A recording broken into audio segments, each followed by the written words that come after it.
नमस्कार दोस्तों, मैं एक सार चंद्रशेखर उगले आपका अपने सैन्य शेयर मार्केट यूट्यूब चैनल पे स्वागत करता हूं। हम देखेंगे फिन निफ्टी, निफ्टी और बैंक निफ्टी का एनालिसिस। फिन निफ्टी का इसलिए देखेंगे क्योंकि कल फिन निफ्टी की एक्सपायरी है। शनिवार के दिन मार्केट शुक्रवार के दिन मार्केट बंद था, तो एक दिन वो कम हो गया हमारा एक्सपायरी से। तो कल फिन निफ्टी की एक्सपायरी है। सबसे पहले हम क्या देखेंगे, फिन निफ्टी का क्या है।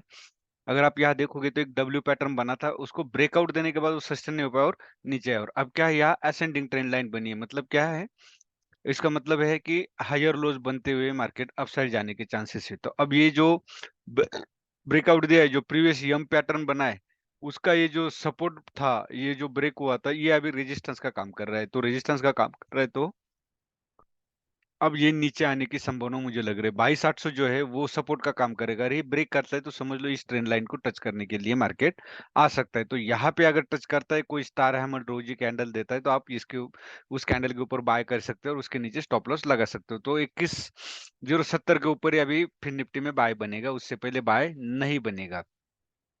अगर फिर निफ्टी का हम देखना चाहे कि हमारा ट्रेड फिर निफ्टी में कहाँ बन रहा था और उसके पीछे का लॉजिक क्या है, क्यों बन रहा था, तो आप यहाँ देखोगे मार्केट यहाँ पे ओपन हुआ था इस कैंडल पे। अब आप बिल्कुल क्लियरली यहाँ देख सकते हो कि सपोर्ट कहाँ था, यहाँ पे था। ये जब तक ब्रेक नहीं होगा तब तक आप यहाँ ट्रेड नहीं कर सकते, क्योंकि ये जो वीक थी, यहाँ बायर्स एक्टिव हुए थे। जो रिजेक्शन था, सेलर ने मार्केट को नीचे लाया, स्टॉक को फिर निफ्टी को नीचे लाया, यहाँ से बायर एक्टिव हुए और अपसाइड ले गए। तो इसका मतलब यहाँ पे इसके नीचे अगर आपको सेल करना है तो एक स्टॉप लॉस का यहाँ बनता, क्योंकि ये सपोर्ट का काम करता फिर, और यहीं पे आपका ट्रेड बन रहा था। लेकिन आपका ट्रेड एक्चुअल में कहाँ बन रहा था? एक्चुअल में जो है वो यहाँ पे बन रहा था। क्यों बन रहा था? क्योंकि ब्रेकडाउन के बाद एक पुलबैक आया।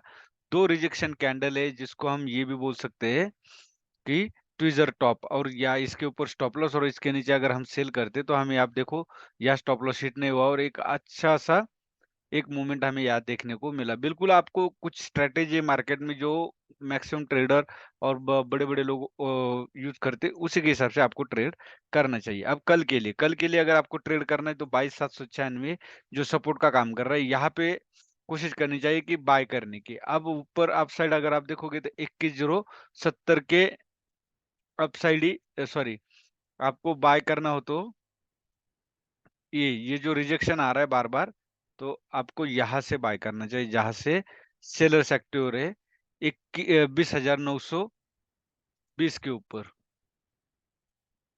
20,920 के ऊपर बाय करना चाहिए, और सेल करना हो तो आपको 20,800 के नीचे सेल करना चाहिए। ये हो गया फिर निफ्टी का। अब निफ्टी और बैंक निफ्टी देखने से पहले हम ये देखेंगे कि सबसे ज्यादा बैंक निफ्टी निगेटिव रही है। उसमें अगर आप देखोगे तो एनर्जी हुआ, मीडिया सबसे ज्यादा निगेटिव रहा, प्राइवेट और पीएसयू बैंक, ये सारे निगेटिव रहे। स्मॉल कैप तो 1% से ज्यादा निगेटिव रहा, मिड कैप 5% से कम निगेटिव रहा। तो आप इस पे ध्यान दीजिए। पीएसयू, मेटल, एनर्जी, ये सारे नेगेटिव रहे, प्राइवेट बैंक तो रहे। तो सबसे ज्यादा नेगेटिव बैंक निफ्टी थी 1%, और निफ्टी 0.72%। और उसके बाद नेगेटिव कौन था? जो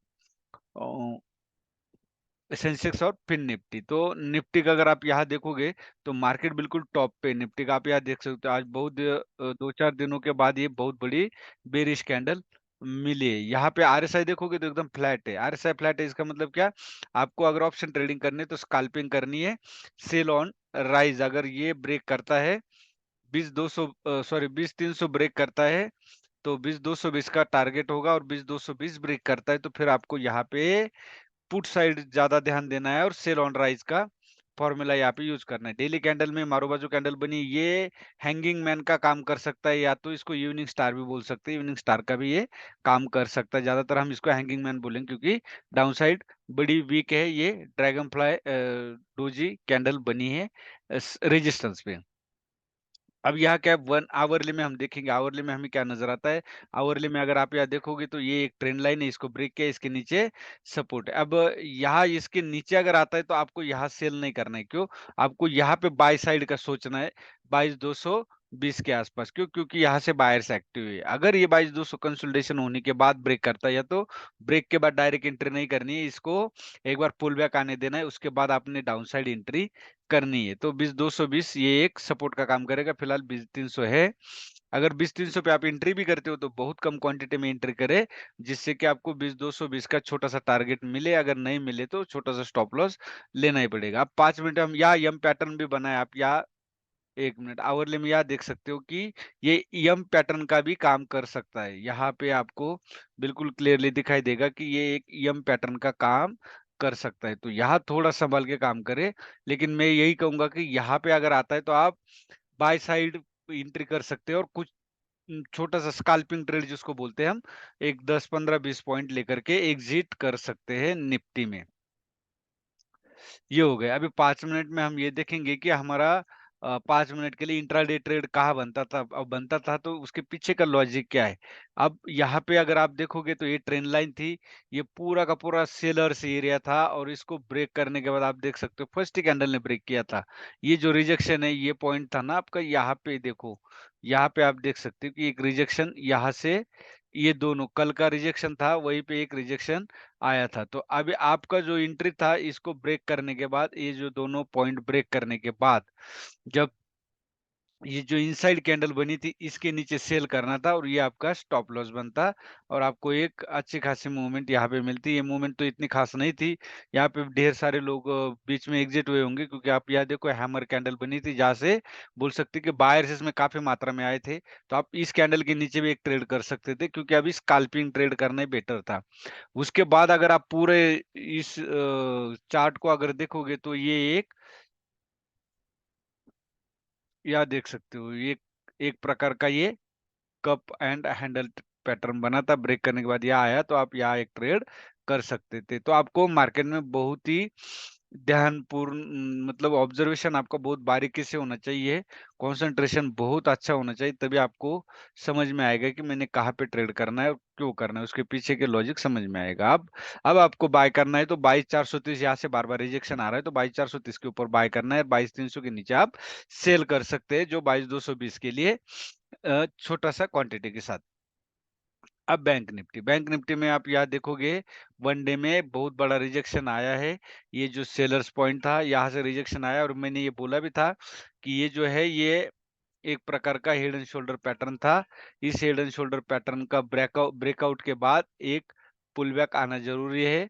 तो अभी हो सकता है कि ये पुल बैक का काम कर सकता है। जो सपोर्ट है 47,190 का। अब हम इसको आवरली में चेक करेंगे कि हमारा सपोर्ट क्या बोलता है। ये एक टॉप टू बॉटम एनालिसिस इसको बोलते हैं, और ये करना बेहद जरूरी, तभी आप कल ट्रेड कर पाओगे। एक दिन पहले एनालिसिस बेहद जरूरी है। जितना ज्यादा आप एनालिसिस करोगे, जितना ज्यादा आप चार्ट में एनालिसिस करोगे, उतने ज्यादा आप अच्छे ट्रेडर इन्वेस्टर बन सकते हो। किसी से सीखने से एक दिन में आप ट्रेडर नहीं बनोगे। प्रैक्टिस मेक्स मैन परफेक्ट, ये जो कहावत है अंग्रेजी हिंदी में भी है, ये बेहद जरूरी है इसको फॉलो करना, इम्प्लीमेंट करना। उसके बाद अगर हम यहाँ देखेंगे तो यहाँ डबल सपोर्ट बना है, और तीसरी बार यहाँ पे मार्केट बैंक निफ्टी आ रही, तो यहाँ से सपोर्ट लेके अप साइड जाने के चांसेस, प्रोबेबिलिटी बहुत ज्यादा है। तो आप यहाँ छोटा सा बाय साइड ट्राई कर सकते, छोटा सा स्टॉप लॉस लेके 50 पॉइंट, बैंक निफ्टी का 50 पॉइंट बोल रहा हूँ, स्पॉट प्राइस का, ऑप्शन का नहीं।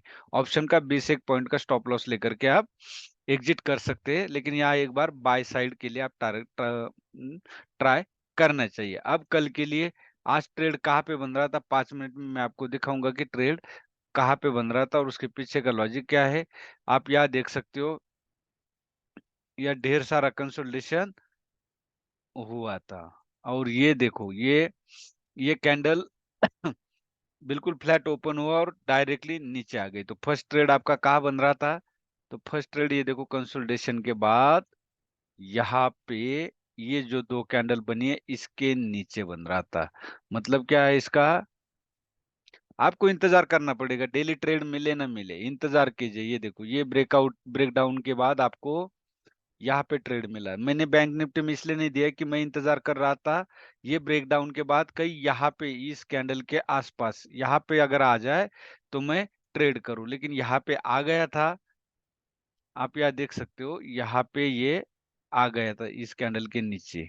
लेकिन आपको पता होना चाहिए कि ये कभी-कभी मार्केट में आपको डर इतना होता है, ये देखो यहाँ पे ये कैंडल ने रिजेक्शन यहाँ से दिया, तो इसके नीचे भी हम सेल कर सकते थे, लेकिन कोई बात नहीं, इसके नीचे अगर हम सेल करते तो हमें अच्छा टारगेट, छोटा सा स्टॉप लॉस और एक अच्छी मूवमेंट ऑन साइड देखने को मिलती। अब क्या है, अब आप यहाँ पे देखोगे तो एक फॉलिंग वेज बना है, ये फॉलिंग वेज बना है। आप 47,430 के ऊपर बाय कर सकते हो।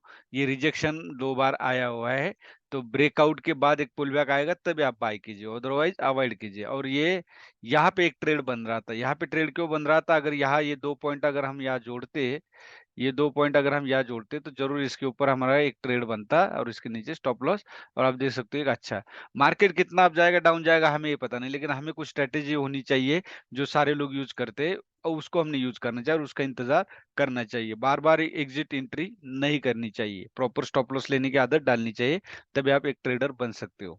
ये था आज का बैंक निफ्टी का एनालिसिस। वीडियो अच्छा लगे तो लाइक शेयर और सब्सक्राइब जरूर कीजिए। धन्यवाद। जय हिंद, जय भारत।